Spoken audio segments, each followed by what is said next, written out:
D'abord, l'AGETIP, c'est un IPA qui est placé sous la tutelle du ministère de la Jeunesse et des Sports. D'abord, en tant que maître d'ouvrage délégué de l'État, l'AGETIP est chargé d'exécuter des travaux d'utilité publique. Voilà. Alors, Monsieur Barry, vous allez nous dire, quand vous dites que vous êtes directeur d'African Business Consulting, vous faites quoi au juste? En réalité, ce que nous faisons, c'est d'apporter des appuis et conseils aux différentes entreprises et investisseurs qui souhaitent s'implanter en Guinée. Okay. Et j'ai commencé ce travail depuis 2011-2012 quand j'étais en Espagne pour faire la promotion des opportunités d'investissement qu'il y a en République de Guinée. Et c'est dans ce cadre que j'ai appuyé différentes entreprises à s'implanter et à bénéficier du Code des investissements de la République de Guinée.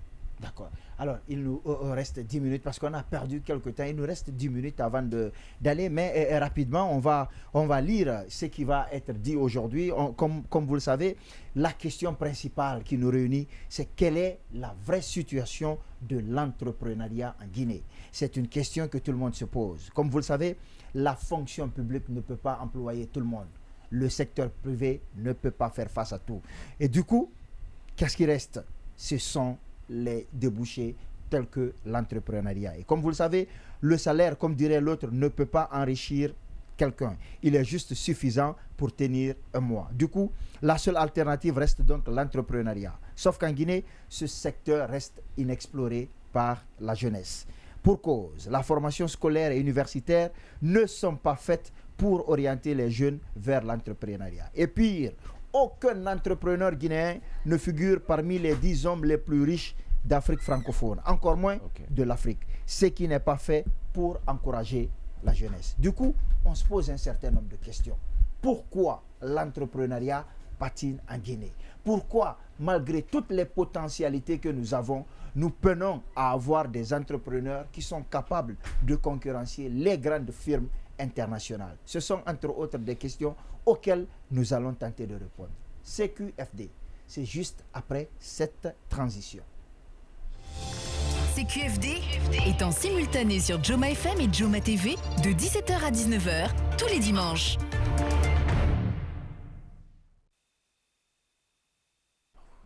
De retour dans ce studio et sur ce plateau, merci de préférer Joma TV, mais aussi la 93.1 Joma FM, ainsi que toutes les plateformes numériques de Joma Media. Alors, Monsieur Amadou Kourouma, je vais commencer par vous, l'entrepreneur. La Guinée est un pays où on peut cultiver beaucoup, notamment en riz. On nous a appris récemment que l'Inde a décidé de ne pas exporter le riz qu'il produit. Sauf qu'on nous apprend que la Guinée va aller vers les autorités indiennes pour qu'elles acceptent d'exporter leur riz vers la Guinée. Dites-nous, est-ce que ça veut dire qu'aujourd'hui, on n'entreprend pas suffisamment dans le domaine agricole, notamment dans la question de la riziculture, dans l'agrobusiness? Bon, je vous remercie. Je suis aujourd'hui ma 10e année dans l'entrepreneuriat. Et il faut connaître que il y a 2 ans, la Guinée s'est vraiment tourné vers le secteur privé.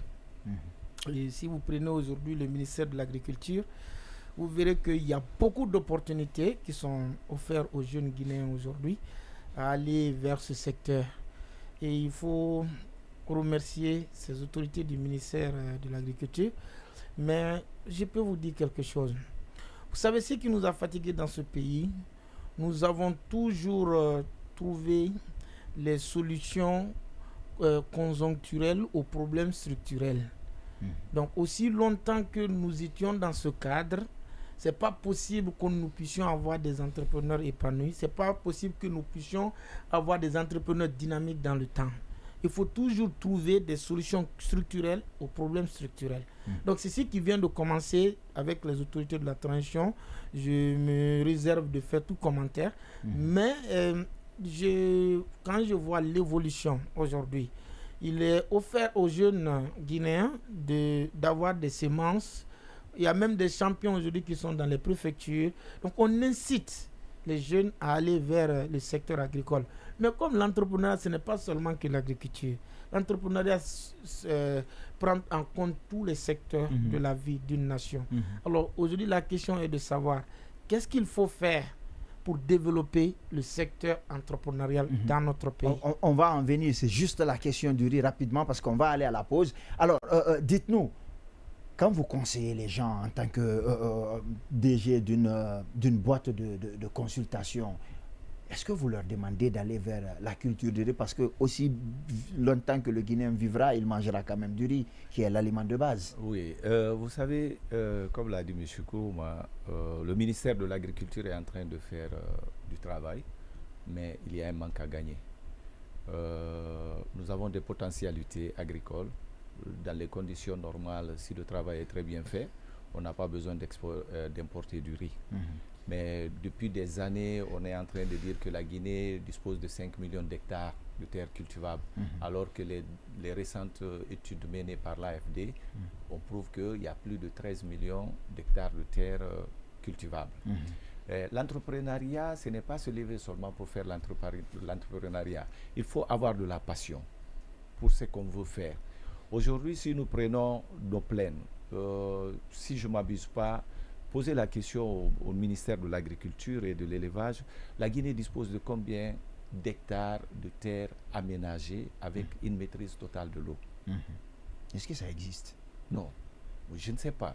C'est aux autorités du ministère de l'Agriculture de venir nous donner ces informations. Est-ce qu'il y a une maîtrise totale de l'eau avec des aménagements? La Guinée pouvait exporter le riz vers les pays de la sous-région parce que nous disposons des plaines. Il suffit juste d'avoir les personnes ressources préparées. L'État ne peut pas tout faire, mais comme ils sont en train d'identifier des champions pour les orienter, mais ces champions-là, c'est des personnes qui doivent être déjà dans l'action. Dans le secteur. Dans le domaine. Ce n'est pas aller importer une personne pour dire, bon voilà, on te donne l'open de terre, fais l'agriculture. S'il n'a pas la passion de l'agriculture, s'il n'a pas la passion de la production du riz, il ne peut pas y avoir. La Chine est prête à accompagner la Guinée dans la production des semences hybrides du riz. On a fait l'expérimentation à Koba. Donc, ces semences hybrides, la Chine est prête à aller. Mais il faut aller vers les Chinois, négocier avec les Chinois pour que les Chinois nous apportent cet appui. Et non seulement la production des semences hybrides, mais aussi l'aménagement avec la maîtrise totale de l'eau. Parce que si on n'a pas la maîtrise totale de l'eau, comment est-ce qu'on pourra produire du riz? Donc il faut qu'il y ait des domaines aménagés. On reviendra sur ce sujet quand on reviendra à la pause. Alors, Monsieur Sidiki Camara, la même question au niveau de l'AGETIP, est-ce que vous travaillez avec les jeunes pour leur inciter, puisqu'il a parlé de passion pour le secteur, est-ce que vous incitez les jeunes à aller vers ce secteur-là, ce secteur précis de l'entrepreneuriat? Notamment, c'est notre mission, parce qu'il faut le savoir que l'AGETIP, sa mission, c'est de favoriser l'émergence des entreprises locales. Et nous sommes en train de piloter un projet actuellement qu'on appelle projet de renforcement des capacités de 450 PME à travers le pays. Nous avons rencontré dans toutes les régions de la Guinée beaucoup de jeunes qui sont dans le secteur de l'agriculture. Je rejoins un peu M. Barry. Voilà, moi je pense qu'aujourd'hui, il faut trouver des solutions structurelles. Il ne s'agit pas seulement d'accompagner les jeunes, mais il faut trouver des solutions structurelles parce qu'aujourd'hui... C'est de ça que M. Kourouma parlait. Il faut trouver des solutions structurelles aux problèmes structurels. Voilà. L'entrepreneuriat, vous savez, c'est en quelque sorte une culture. Quand on n'est pas là-dedans, on n'est pas issu d'une famille ou bien on n'est pas bénéficié d'un programme de formation qui oriente les jeunes vers le secteur, ça va être très compliqué. Monsieur Kourouma, je vais me tourner vers vous encore une fois. Alors, on a parlé un peu de la riziculture de façon globale, sans trop s'attarder sur ce secteur. Dites-nous, est-ce que le secteur agricole, qui, on le dit souvent, est un secteur par excellence, porteur de croissance par excellence, est un secteur suffisamment exploré par les agriculteurs? Est-ce que tous les moyens sont mis pour que les agriculteurs s'y épanouissent? C'est ça, je vous disais, puisque quand vous faites les statistiques dans notre pays, vous verrez que 80% de la population pratique pratiquement l'agriculture. Mais pourquoi nous ne nous en sortons pas? Parce que nous sommes dans l'agriculture rudimentaire, il faut faut aller avec la daba, il faut aller avec la charrue. Donc, ça ne peut pas et marcher. on fait encore la culture sur brûler. Et voilà. Et l'agriculture est une science. Ça se développe du jour en jour, ça se développe d'année en année. Donc, c'est pourquoi les nouvelles autorités ont compris. Regardez aujourd'hui un exemple. Le ministre, pour dématérialiser, qu'est-ce qu'il fait? Il dit, bon, au lieu que la Chambre nationale d'agriculture distribue les engrais, je donne ça aux entreprises privées. Ils nous déposent une caution, on les donne l'engrais. Comme ça, ils sont plus proches de la population. Ils sont dans le secteur agricole, ils connaissent les périodes, ils savent comment ça doit, où ça doit aller. Donc, ils laissent les entrepreneurs, ils prennent plus de 400, ils donnent plus de 200 milliards de contrats aux entrepreneurs, ils les font confiance. Primo, ça permet aux entreprises guinéennes de gagner non seulement de l'argent, mais ça leur permet aussi à nous, les entrepreneurs agricoles, de faire recours à ces engrais-là pour faire des champs. Donc, regardez, il fait une pierre à deux coups. Ça, c'est primo. Secondo, il dit, bon, on ne peut pas continuer, puisqu'on ne peut pas continuer dans l'agriculture rudimentaire. Il faut aider la population. Il dit, ok, il faut aller vous inscrire à la FODA, et puis au FODA, arrivé au FODA, vous vous inscrivez contre 0 francs et on vous donne une machine agricole. Vous payez 35% et 3 ans plus tard, vous payez le reste. Mais qu'est-ce que vous voulez? Parce que les gens, on va dire tout de suite, non, les 100 millions là, on fait comment? C'est trop. C'est parce qu'on n'a pas l'idée d'association. Parce qu'on n'a pas confiance des uns aux autres. On ne veut pas aller en groupe. Sinon, quand on part en groupe, je pense que ça peut nous aider de ce côté. On dit non, 105 millions, 110 millions pour payer les 35%. Allez-y. Tu vois, c'est un peu cher. Et donc, d'autres qui ont compris ça, ils se sont inscrits, ils ont payé les 35%, ils ont les machines. Et au-delà de ça, ils disent, ok, ça ne peut pas continuer. Avant notre arrivée, la Guinée ne commandait pas 50 tonnes de riz. Maintenant, 50 tonnes de semences. Maintenant, je commande 5000 tonnes de semences cette année. Je vous donne aussi à vous, les agriculteurs. Mais est-ce que c'est suffisant? On va arriver... De 50, on va à 5000. C'est déjà un pas, non? Oui, mais si on avait 5000 cette année, peut-être on peut faire 10 000 l'année prochaine, 15 000 l'année qui va suivre. Mais il suffit, pourvu que ça ne reste pas conjoncturel, pourvu que ça continue, qu'on structure ça chaque année. Alors, Monsieur Barry, l'autre question que j'ai envie de vous poser, là, parler des efforts qui sont en train d'être faits dans ce secteur. Mais comment se fait-il que aujourd'hui, encore une fois, malgré tout ce qui semble être fait dans ce secteur, que nous ne soyons pas alimentairement autosuffisants, ne serait-ce que pour les aliments de base? Pourquoi le secteur agricole ne décolle pas? Oh, vous savez, c'est une question très pertinente. Pourquoi le secteur agricole en Guinée ne décolle pas? Il faut noter que la majeure partie de nos agriculteurs, c'est des agriculteurs qui n'ont pas une formation appropriée pour la réalisation de l'agriculture. Si vous partez, ceux qui font la production du riz, c'est compte tenu du besoin de la famille qui sont là en train de faire des champs de riz. Ils viennent, ils défrichent sans aucun accompagnement, même dans le cadre de l'utilisation des herbicides ou bien des engrais, ils n'ont pas de notion dessus. Donc ce sont ces types de personnes qui sont là, qui sont en train de faire réellement l'agriculture. On ne voit pas, à part Bobo Denken, il n'y a pas un autre entrepreneur ici, à ma connaissance, qui est un grand producteur de riz et qui a même une rizerie. Il n'y en a pas. Donc, au temps de l'ancien régime, il y a eu des rizeries qui ont été installées.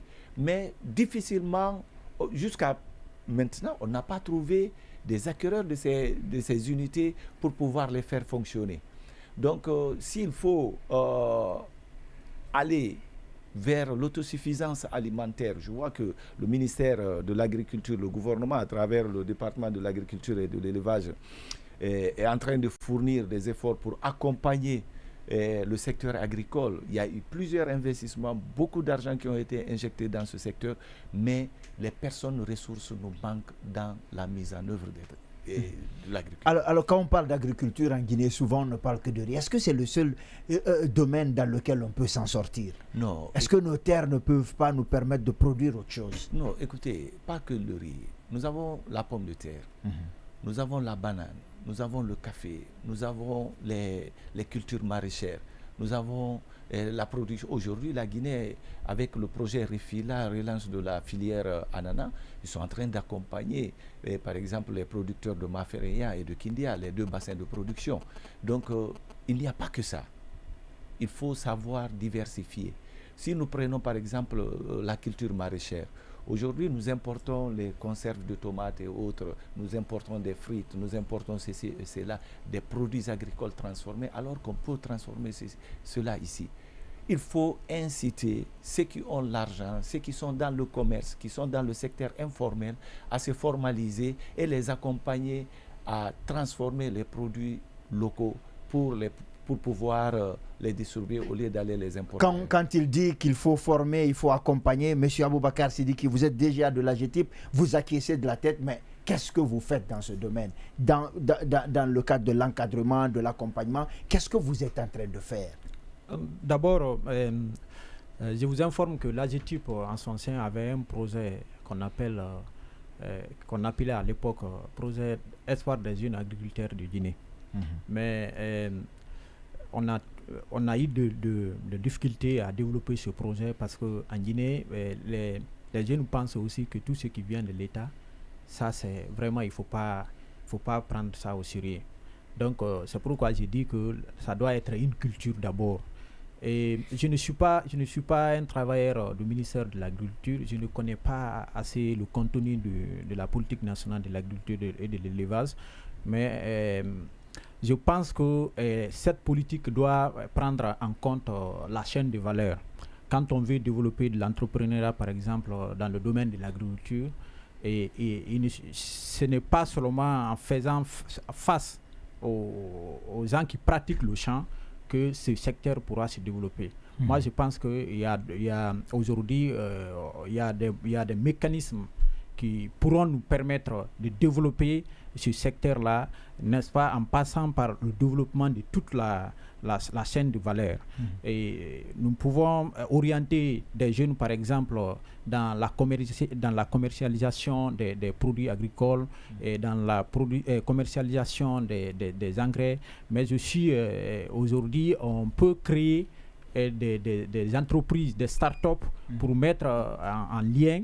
Mais c'est aussi votre travail de faire ça, d'accompagner les jeunes. Qu'est-ce que vous faites?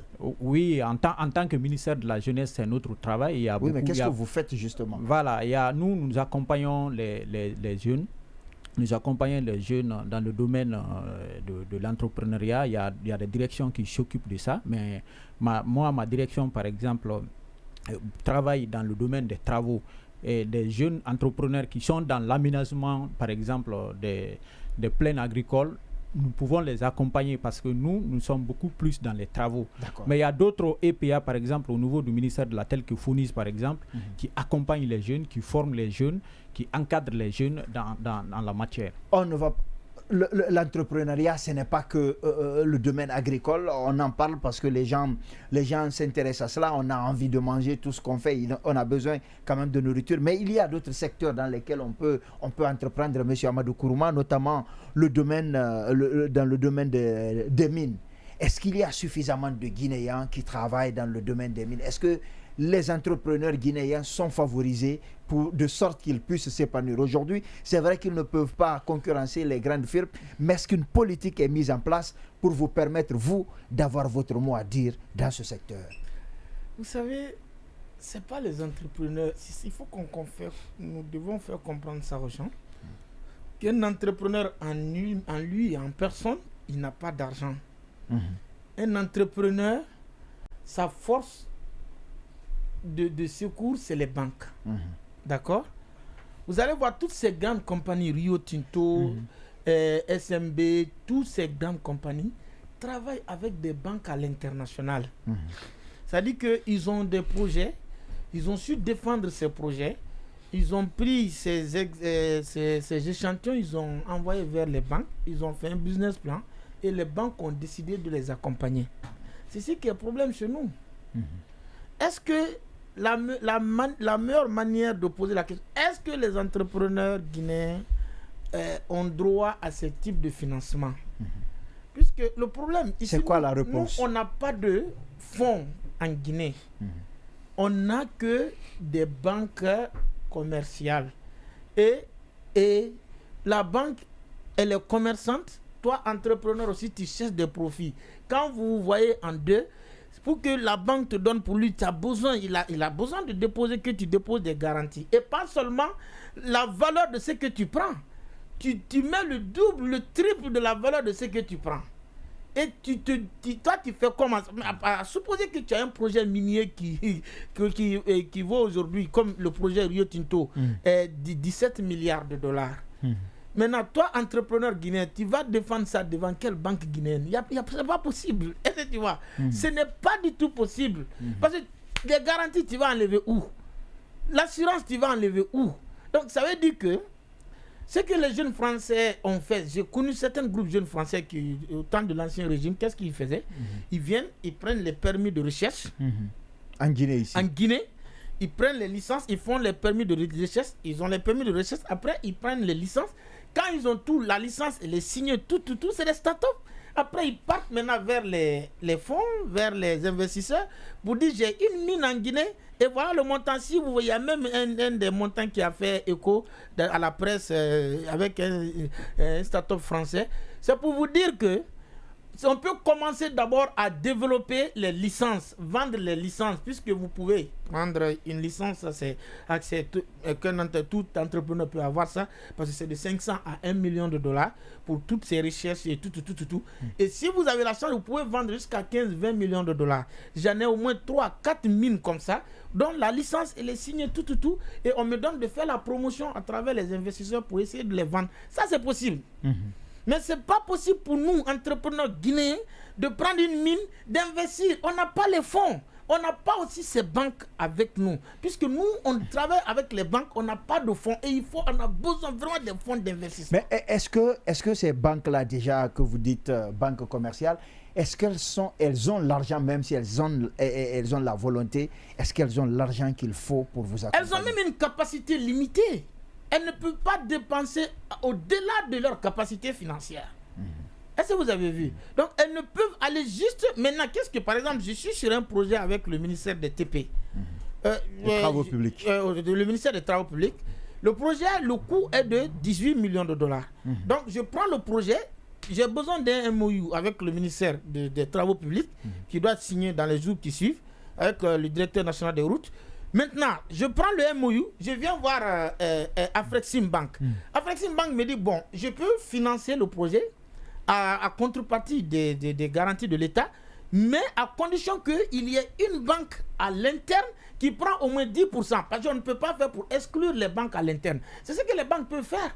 Alors, je viens voir ma banque aussi couvre les 10% pour qu'Afrexim Bank les met les 80% pour lancer le projet.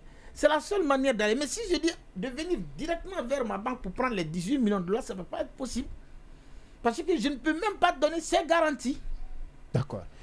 Alors, M. Barry Saïkou, dites-nous, comment se fait-il qu'aujourd'hui, on n'ait pas réfléchi à cette situation? Parce que ce qu'on entend, c'est intéressant. Ça veut dire que les entrepreneurs guinéens ont la volonté, mais le système ne leur permet pas de s'en sortir. Le système ne leur permet pas de compétir véritablement.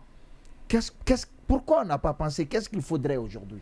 Non, cela a été déjà réfléchi au niveau de la PIP. Moi, j'ai été consultant à la PIP comme consultant en accueil, information, documentation et assistance aux entreprises. Et on a pensé à mettre en place des structures de financement.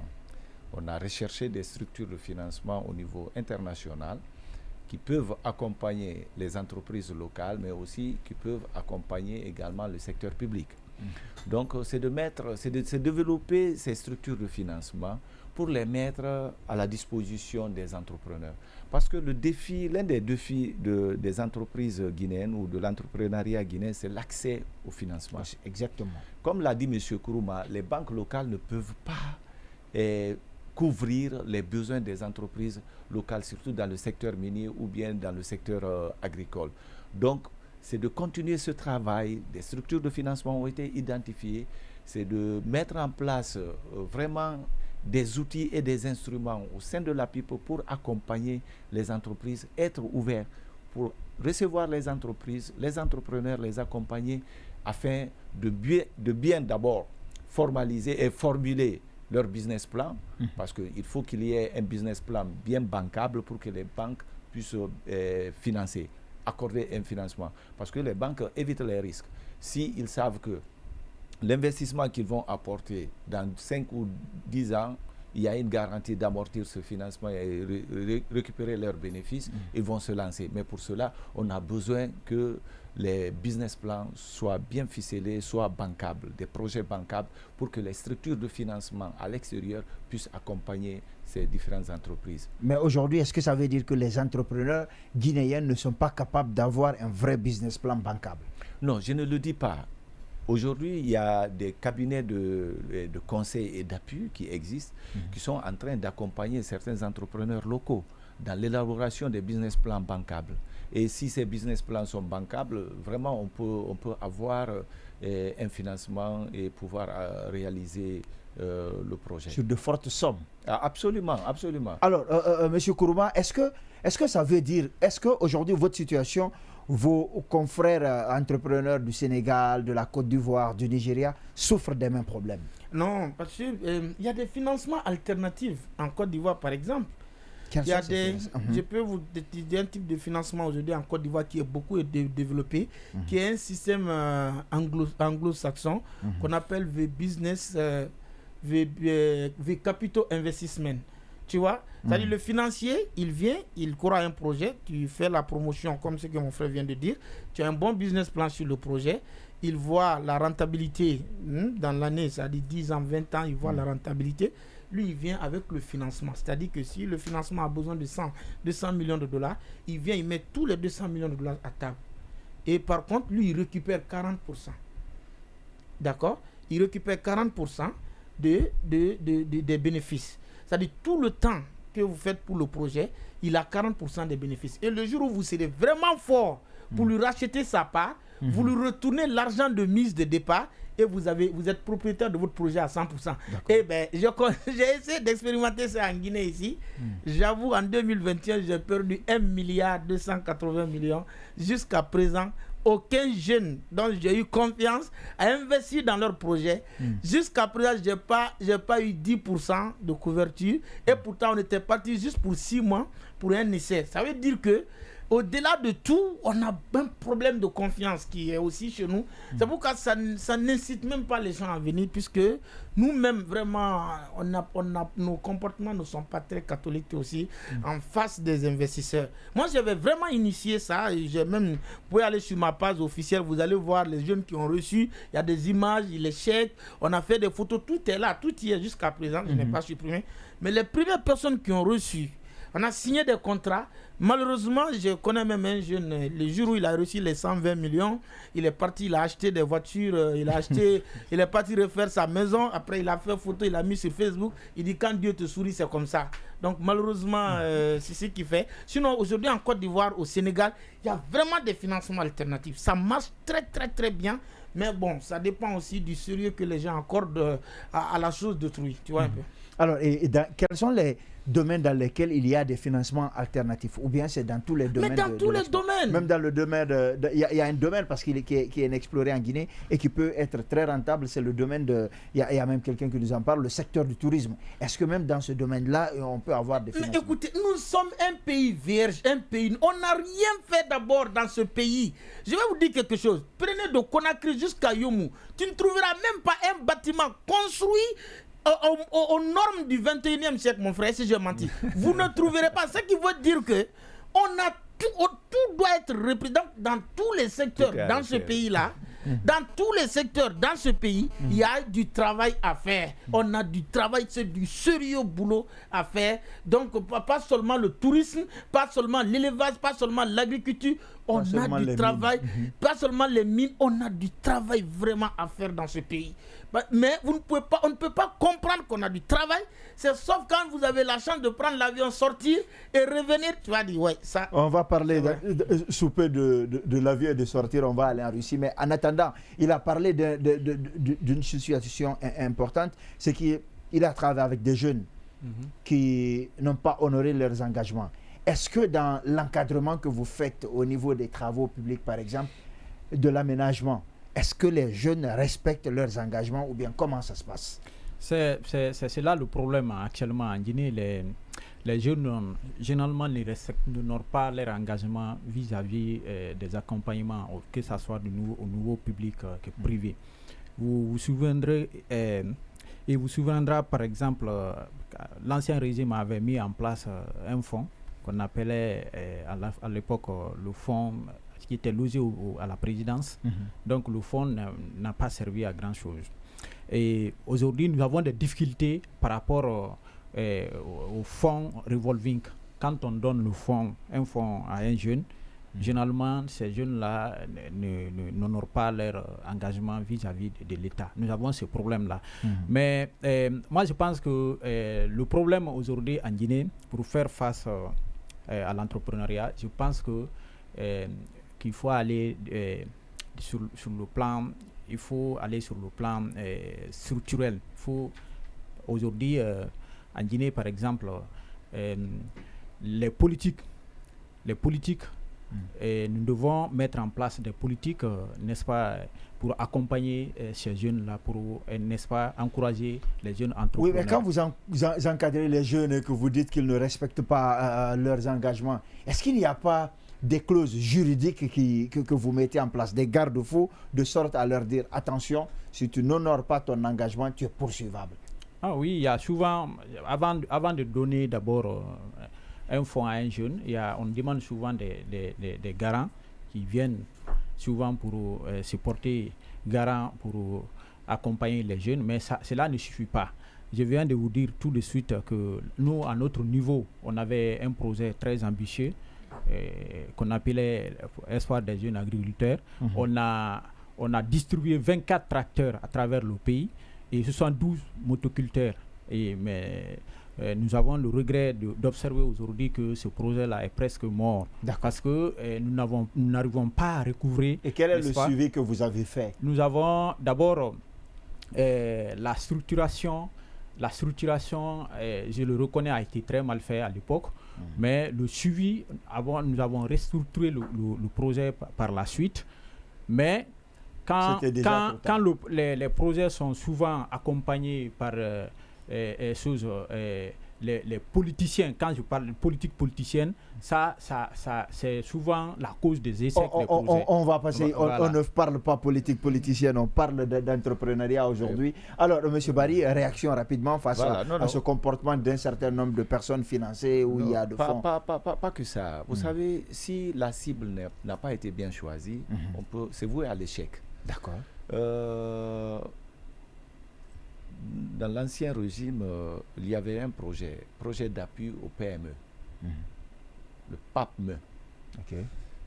J'ai eu à discuter avec un de mes responsables. J'ai dit, moi, personnellement, aurait été moi, le secteur informel, c'est le secteur qui est en train de mettre à genoux l'économie. D'accord. Et ça nous empêche dans les planifications, dans les réalisations de projets, etc. Allez-y voir le long de nos routes. Vous verrez des menuisiers qui sont très compétents, qui font des lits, qui font des œuvres qui sont vraiment appréciables. Est-ce que ces gens-là ont reçu de l'accompagnement de l'État?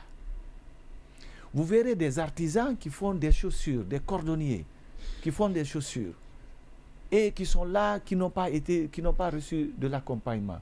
Vous verrez des commerçants, des restaurateurs et des cuisiniers qui font des choses vraiment appréciables. Ce qui serait mieux, au lieu de se lancer, parce que c'est l'artisanat qui développe souvent, il faut commencer petit et grandir. Il faut aller vers ces gens, ces menuisiers qui savent faire du bon travail, les accompagner, les préparer, les former en matière de gestion pour les accorder des exonérations fiscales pendant 3 ans. On les formalise, ils ont un RCCM, ils ont une société unipersonnelle ou une SARL. Pendant 3 ans, ils sont exonérés fiscalement. Les apprentis qu'ils soient disant formés, ces gens-là ne bénéficient pas, ils n'ont pas de rentabilité, ils ne reçoivent rien. Ces gens, il faut les inciter à les inscrire à la Caisse nationale de la sécurité sociale pour qu'ils contribuent. Et quand ils auront besoin, que la Caisse les vienne en aide. C'est comme ça qu'il faut organiser les choses. Après ça, maintenant, on va appeler ces entreprises à payer les impôts et les taxes qu'il faut. Mais il faut que ces gens-là jouissent. Comme et le code des investissements favorise aux investisseurs étrangers avec des exonérations fiscales et douanières. Il faut que les entrepreneurs locaux reçoivent de l'accompagnement et de renforcement de capacité. Comme ça, l'État pourra récupérer l'argent investi à leur niveau. Il ne faut pas aller choisir des jeunes comme ça, dire bon, on va les former. Ceux qui sont dans l'action, c'est aller vers qu'il faut accompagner. L'accompagnement, c'est aussi la formation de ceux qui sont dans le secteur. Dans le secteur. Alors, on va changer complètement de pays. On va prendre l'avion et aller en Russie, tout en restant bien entendu dans ce studio. Alors, Monsieur Amadou Kourouma, il y a eu le forum Afrique-Russie auquel beaucoup d'entrepreneurs ont participé, des chefs d'État et autres.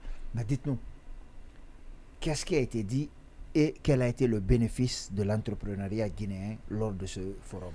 Ok, je vous remercie que le 20 juillet 2023, nous sommes quittés à Conakry pour aller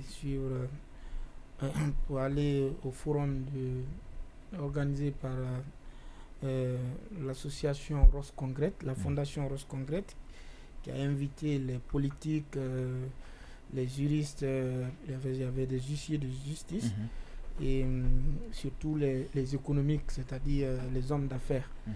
Donc ce forum a été une très grande opportunité pour nous les entrepreneurs d'aller rencontrer nos compatriotes non seulement d'Afrique mais aussi d'ailleurs, parce que c'est très important. Aussi longtemps que nous n'allons pas réussir les partenariats sud-sud, ça va être difficile de réussir avec nord-sud, ça va être très difficile. Mais entre nous ici, entre nous entrepreneurs africains, il y a ce problème de connexion entre nous. Donc ce genre de forum m'a permis de connaître ces entrepreneurs maliens qui sont dans mon domaine, de Burkina, de l'Égypte, de l'Algérie. Ça m'a permis d'échanger le contact avec eux. Ça c'est primo, puisque aujourd'hui, quand j'ai besoin de l'expertise extérieure, je crois que l'Algérie est plus proche de moi que la Russie. Donc c'est à défaut que je ne trouve pas en Algérie, je peux aller aussi en Russie. Donc c'est bon d'avoir les contacts non seulement en Afrique, mais aussi qu'ailleurs. Ça c'était primo. Et secondo, comme je l'ai dit dans l'autre studio la fois dernière, nous avons eu à faire des remarques même à la Fédération de Russie, où on a fait savoir que c'est très bien que vous nous invitez à venir ici, mais sauf que nous n'avons pas de capacité financière à investir en Russie, ni rien. Donc, nous, on veut que les Russes viennent chez nous. Alors, vous ne pouvez pas investir dans un pays sans connaître le pays. Donc, c'est mieux. Ce forum-là est très bien vu en Afrique qu'en Russie. Parce que l'idée, c'est sortir les entrepreneurs russes pour venir en Afrique. Mais si nous, les entrepreneurs, on vient ici en Russie. Donc, vous avez vu, c'est un peu gauche. Le mieux, bon, le forum en Russie, certes, géopolitiquement, c'est bon. Mais si vous voulez vraiment que les entrepreneurs russes s'intéressent en Afrique, il faut mieux qu'ils viennent vers chez nous, qu'ils s'adaptent à notre culture, ils voient notre mode de vie. Parce qu'ils pensent que, bon, par exemple, l'Occident et tous ceux qui sont de l'autre côté pensent que nous sommes un pays de guerre. Puisque quand tu regardes la télé, on parle seulement de manifestations, de guerre. On ne dit rien de bon de l'Afrique. Donc quand ceux-ci-là viennent ici en Afrique, ça leur permet d'abord d'avoir une appréhension globale sur l'Afrique, ça c'est primo. Et secondo, ça leur permet de voir où il faut orienter son business. Donc la remarque là a été très pertinente et je crois même que la fédération russe, aujourd'hui nous sommes même en négociation parce que j'ai un ami qui est à la tête d'une ONG de la place qui est resté, qui est en train de travailler avec la fédération. On a beaucoup de mails qu'on échange tous les jours, est en train de voir est-ce qu'il faut organiser un mini forum. Là, ce n'est pas seulement cette fois-ci les politiques, mais seulement que les entrepreneurs russes puissent venir, par exemple en Guinée. On va faire cette année en Guinée, après on va au Sénégal, après. Mais en tout cas, si on va finir le côté affaires, il y aura le côté administratif parce qu'il faut informer les autorités, il faut faire le courrier. Si nous avons des réponses favorables, je pense que très bientôt, nous allons organiser ce forum. Il va y avoir un forum en Guinée. Oui. Quel est le regard que vous avez du forum Russie-Afrique, vous, puisque vous y étiez aussi? Ok. Bon, vous savez, moi j'ai été là-bas invité comme panéliste pour parler de l'ordre de l'éducation, le rôle de l'éducation dans la politique, la technologie, le développement entre la Russie et l'Afrique. Mais qu'à cela, nous avons fait une remarque, c'est celle de la volonté des Russes aujourd'hui de s'implanter en Afrique. Pas seulement dans le domaine minier ou bien dans le domaine de la sécurité, parce que c'est ce qui est connu. Oui, il y a les mines, mais il y a également la sécurité avec Wagner depuis quelque temps. Voilà. Donc aujourd'hui, beaucoup d'entreprises russes sont sous sanctions occidentales. Donc ces entreprises sont à la recherche d'un espace économique de transit. Il y a cette opportunité pour les entreprises guinéennes, pour l'État guinéen. La Russie a des accords avec le Burkina, le Mali, et la porte d'entrée peut être la Guinée. Ok, donc si nous pouvons négocier, on peut bénéficier d'infrastructures portières, aéroportières et ferroviaires. Parce que les Russes auront besoin de la Guinée pour drainer des marchandises vers le Niger, le Burkina et le Mali, et au retour, importer des matières premières s'ils en ont besoin pour la Russie. Il faut que la Guinée soit au rendez-vous. À défaut, ça sera l'Algérie. L'Algérie fait frontière avec le Mali et le Niger. Et le Burkina n'est pas loin du Niger. Donc, c'est des opportunités que le gouvernement et les entreprises doivent saisir. Comme l'a dit M. Kourouma, nous sommes en train de travailler pour l'organisation d'un forum pour la venue des entreprises ici en Guinée. Donc, c'est une opportunité qu'il faut saisir. Aujourd'hui, les Russes sont en avance dans le domaine de l'agriculture, dans le domaine des nouvelles technologies, de l'information et de la communication, dans le domaine de l'énergie. Nous avons la possibilité, avec les Russes, d'obtenir une indépendance énergétique en mettant en place des centrales hydroélectriques, des mini-centrales atomiques. Nous avons besoin de coopérer avec la Guinée dans le domaine de l'éducation pour former aujourd'hui, parce que avec l'intelligence artificielle, nous avons besoin de former des personnes, des programmeurs dans le domaine de l'intelligence artificielle. Nous avons besoin de former des programmeurs dans le domaine des finances. Nous avons besoin de former des programmeurs dans le domaine de la santé. Donc, la Russie est disposée à offrir la connaissance, le savoir et à partager son savoir-faire. Donc, c'est une opportunité pour nous pour le faire, non seulement pour l'État, mais aussi pour les entreprises. Alors, M. Kourouma, est-ce que vous pensez que les entrepreneurs russes, dans ce contexte actuel de sanctions de la communauté internationale, entre guillemets, bien entendu, est-ce qu'ils ont l'argent qu'il faut pour que les entrepreneurs guinéens puissent en profiter? Vous savez ce que les gens oublient, la Russie n'est pas un pays, la Russie est un continent. Oui, mais qui est sous sanctions. Non, mais et écoutez, qui est en guerre. Écoutez, je peux, avant de partir en Russie, moi aussi j'avais des appréhensions sur la Russie. C'est quand je suis arrivé, voilà un pays, un peuple qui, tous les désavantages qu'ils peuvent avoir, ils transforment ça en opportunité. Et voilà un peuple voilà un peuple qui aime sa nation, mais pas possible. Ils sont soudés. Et je vous dis, les riches, comment on appelle leur nom, les oligarques riches n'ont jamais été riches comme maintenant. Je vous dis quelque chose, un secret dans l'entrepreneuriat. Dès qu'on dit quelque chose que c'est interdit, mon frère, c'est l'argent qui rentre. Ça, c'est automatique en entrepreneuriat. Dès qu'on interdit quelque chose, tous ceux qui prendront le risque de faire, vous pouvez perdre, hein, mais à chaque fois quand vous tapez, quand ça réussit, vous gagnez le double de ce que vous devriez prendre avant sanction. En temps normal. Okay. En temps normal. Donc, ça leur a donné beaucoup d'argent. Ça, c'est primo. Secondo, on dit non, ils ne font pas avec l'Occident, mais ils font avec d'autres pays. C'est ça le problème. Et c'est là, l'Afrique et les entrepreneurs africains devraient vraiment profiter. Cette guerre, nous n'avons rien à voir dedans. On n'est pas dedans, ça ne nous concerne pas. Tout ce qui nous concerne, c'est comment développer nos entreprises aujourd'hui. Avant la fin de cette guerre, ça devrait trouver aujourd'hui que les entrepreneurs africains, on est liés. On ne coupe pas le pont avec l'Occident, mais on reste avec la Russie. On prend ici parce qu'on a toujours été en retard. C'est le bon moment pour nous de profiter, de taper les deux côtés. Parce que là, personne ne pourra nous traiter de traite. On n'est pas dans une guerre. Est-ce que nous, on fait partie de la guerre? On est des entrepreneurs. L'entrepreneur, ne sait pourquoi aujourd'hui, quand je vois la jeunesse guinéenne, la jeunesse africaine, ils se sont tous transformés en géopoliticiens sur les réseaux sociaux. C'est eux qui sont là en train de décrypter les actualités. Mais ça me donne mal à la tête, je te jure. C'est pas ça qu'on a besoin maintenant. Il faut qu'on arrête ça. On n'est pas des géopoliticiens. On cherche à profiter de cette guerre. Et c'est maintenant là ou jamais. Quand cette période passe, on ne pourra plus rien faire. Ça, je peux vous le rassurer. Mais si maintenant là, ces gens arrêtent de se transformer en géopoliticiens, ces gens arrêtent de parler, ils se concentrent sur ce qu'on peut, la jeunesse, les entrepreneurs peuvent tirer aujourd'hui de la coopération Afrique-Russie, de la coopération Afrique-L'Occident.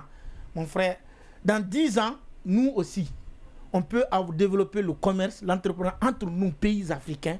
Et vraiment, on peut être le 3e continent le plus riche au monde, mais malheureusement. Alors, monsieur Camara, qu'attendez-vous dans votre secteur de cette coopération encore renaissante, j'ai envie de dire, entre l'Afrique, mais notamment la Guinée et la Russie? Bon, moi, je voudrais qu'on fasse l'évaluation d'abord sur l'impact de la coopération russe avec l'Afrique. Moi, je trouve que la coopération russe ne nous apporte pas grand chose. D'accord. Depuis dans les années 60, la Russie est par exemple là, la Russie exploite nos mines en Guinée. Mais sincèrement, il n'y a pas de retombées nécessaires sur la population guinéenne. D'accord. Donc, personnellement, je ne suis pas un pro-russe.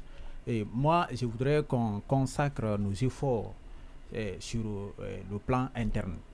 Tout est possible en Guinée. Nous avons des richesses.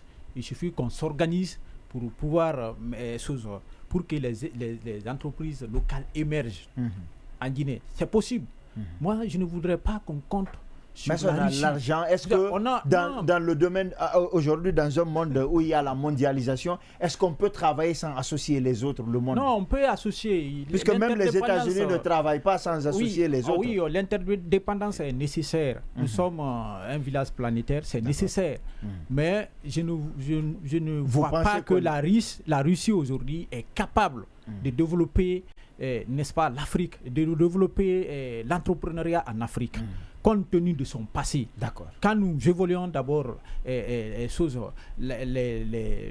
coopération russo-guinéenne, je trouve que il n'y a pas nous n'avons pas profité. Nous n'avons pas profité.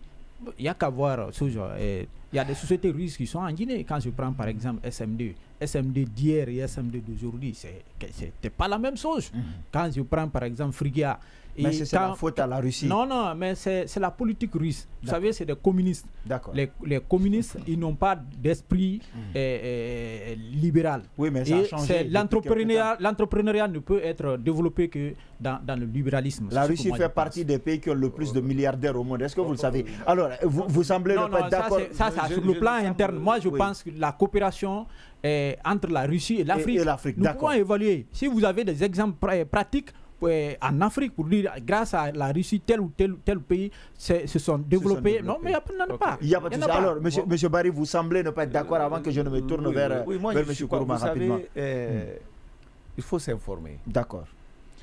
La Guinée, après son indépendance, a eu l'appui de la Russie à travers l'Union soviétique. Si nous avons une université, Gamal Abdel Nasser, ça a été un don de la Russie, de l'Union soviétique. L'université russe de l'amitié des peuples de Moscou, qui réunit plus de 150 nationalités différentes, l'université Gamal Abdel Nasser était destinée à former les élites africaines pour lutter contre la libération du continent africain. Le stade du 28 septembre, c'est un stade universitaire qui a été construit par les Russes. La piscine Marikana, elle a été conçue par les Russes. Marokana. L'hôpital Donka, le bloc des profs. Le bloc des professeurs. Des professeurs. Ça a été construit par les Russes. La sucrerie de Koba. La conserverie de Mamou. L'usine de thé de Massinta. La formation des élites guinéennes. Il y a encore des enseignants russes qui sont encore au pouvoir et qui contribuent au développement de ce pays. Toute puissance ou tout pays qui vous accompagne, qui vous aide à sortir de l'obscurité pour vous ramener dans la lumière, c'est un pays ami, c'est un pays qui contribue à votre développement. Alors, on va aller, ce sommet, il a apporté quoi rapidement parce qu'on est pris par le temps? Non, le sommet a apporté, au niveau étatique, il faut saluer le travail du ministre des Affaires étrangères, monsieur Dr Maurice Sanda et Dr Dansa Kourouma, le président du CNT, qui ont vraiment été à la hauteur des tâches qui les ont été confiées. Ils ont été négociés. Qu'est-ce que ça peut rapporter concrètement? Qu'est-ce que ça peut rapporter concrètement? Ça peut rapporter la formation de nos cadres, de nos élites.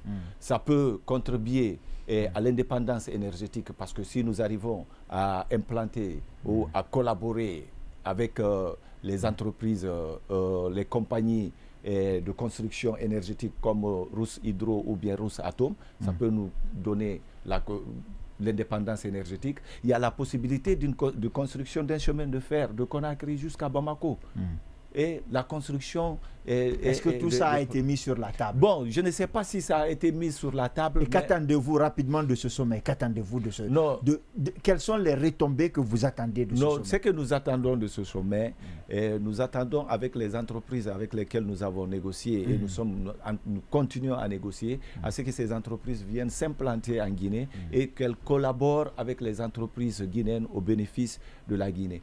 Maintenant, si nous arrivons à mettre en place une zone de transit économique pour ces entreprises qui sont sous sanction, qui viendront s'implanter ici avec le droit guinéen et profiter des 300 millions de clients qui sont au sein de la CEDEAO avec la libre circulation des biens et des personnes. Donc ça serait bénéfique. C'est clair quand même qu'ils sont asphyxiés aujourd'hui, qu'ils cherchent un endroit où ils peuvent s'épanouir. Non, ce n'est pas une question d'asphyxie. Attention. Ils sont en train de trouver une alternative au dollar. Vous avez vu le sommet des BRICS. Vous avez vu le sommet des BRICS. Exactement. Aujourd'hui, le pétrole, on a mis la sanction sur le pétrole et le gaz russe. Mais le pétrole et le gaz russe est vendu. Le Brésil est déjà d'accord pour qu'on trouve une alternative au dollar. Absolument. Ils ne comprennent pas pourquoi c'est toujours le dollar. Mais les Chinois, ils sont en train d'acheter, les Chinois, les Indiens sont en train d'acheter, le Kazakhstan est en train d'acheter le pétrole. Le pétrole et le gaz russe, c'est clair. Alors, M. Kourouma, rapidement, on est malheureusement pris par le temps. On me signale qu'il nous reste 3 minutes. Il y a une question à laquelle vous avez commencé à répondre, même si elle n'a pas été posée. Pourquoi les entrepreneurs guinéens ne sont pas parmi les plus riches en Afrique francophone, même en Afrique de façon générale? Parce qu'on n'a pas d'esprit de partage. C'est tout le problème, Lamine. C'est tout le problème que nous avons dans ce pays. L'esprit de partage. On veut aller tout et seul. C'est ça le problème. Et je vais vous donner un exemple. Quand vous prenez Microsoft Word, vous voyez une seule personne. Mais il y a combien d'investisseurs dedans? Il y a combien d'actionnaires? Est-ce que vous avez vu? Quand vous prenez, je vais vous donner un exemple terre à terre. Il y a un projet qui se présente tout de suite à table. Ce projet, ça coûte 1 milliard de francs guinéens. OK? Vous avez 1 milliard. M. Kamara a 1 milliard. M. Barry a 1 milliard. Toi, tu as 1 milliard. Moi, j'ai 1 milliard. Mais quand on présente le projet à monsieur, quand on met le projet à table, M. Kamara, lui seul peut dire, bon, moi, je prends le projet. Et il sait pertinemment que quand il met les 1 milliard, il a mis tout le fonds dedans. D'accord? Et si le projet ne marche pas, il devient comment? Pauvre. Il devient pauvre. Mais si M. Kamara a l'esprit de partage, il dit, bon, moi, je prends 25% du projet. M. Barry dit, bon, moi, je prends 25%. Alors, nous tous, nous prenons 25%, 25%. On n'est pas pauvre parce qu'on garde d'abord 750 millions de côté. Les 25% que nous avons mis là, si ça ne marche pas, mais de toutes les façons, les 750 peuvent nous permettre de rebondir. C'est ce qu'on ne comprend pas dans ce pays. Et regardez les clubs de football. La Guinée est le seul pays où on peut penser qu'une personne peut faire bouger un club de football. C'est pourquoi le championnat ne peut pas marcher dans notre pays, malheureusement. Ça peut pas, on va marcher jusqu'à... Ça ne va pas marcher. Une seule personne, un club de football, tu as vu ça où dans le monde entier? Ça, c'est un business, c'est une industrie maintenant. Maintenant, une personne est là, il dit maintenant tout doit sortir de sa poche. C'est pas possible. Donc, je peux vous donner 10 exemples comme ça. Et on est fiers dans ce pays-là de dire, regardez aujourd'hui Antonio, hier ça allait, mais aujourd'hui ça ne va pas. La Guinée est le seul pays où on célèbre les anciens riches. C'est ça, on est content de dire, il avait hier, aujourd'hui, c'est déplorable. Un entrepreneur ne doit pas tomber dans un pays. Parce que quand tu tombes, tu draines des milliers de personnes au chômage. Il faut qu'on essaie d'avoir cet esprit de partage. Il faut partager. Il faut diviser. Je vous ai dit tout de suite, Abbé Guinée, moi je n'ai pas la compétence. Mais j'ai vu quelqu'un qui a la compétence. J'étais obligé de lui céder 30% pour qu'il puisse me mettre... Dernier appel à lancer en 30 secondes. On me demande de clore l'émission. Dernier appel à lancer en 30 secondes. Ben, que Dieu bénisse la Guinée. Ouais, que Dieu bénisse la Guinée et les Guinéens. Amen. Non, moi je pense que il faut accompagner les entrepreneurs aujourd'hui. Il faut jouer sur le cadre légal et réglementaire. Ça aussi, ça empêche les entreprises à se développer. Je pense qu'il a touché, ça c'est une alternative, mais aussi l'État aussi doit jouer son rôle. C'était tout ce qu'il fallait démontrer aujourd'hui, malheureusement.